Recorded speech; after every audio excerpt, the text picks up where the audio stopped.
get me ready for the next Star Wars movie in December. So it's brilliant. It's great because it gets people to go out and look at the place that they probably would never normally go to. And then if they come back to them again, which you can do again and again and again, and a lot of them still remain free throughout the year as well. You don't have to pay for them as well. So it's a really good idea.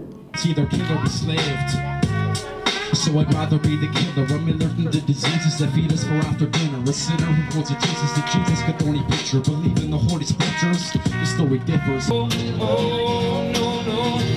Oh, they gonna bring you down, wow. Oh, way down we go. Way down we go. The whole experience has been fantastic. From the time we got on the bus and all those wonderful young people with their raw emotions and their angst, then to the Palace Theatre, and to get such a wonderful insight into its history. This motion, my body is torsion. Summertime's here, take the put on some lotion. Some burns on my neck. Don't wanna put the shop with some cream, some trick. I got that feeling that I'm gonna be making memories this evening.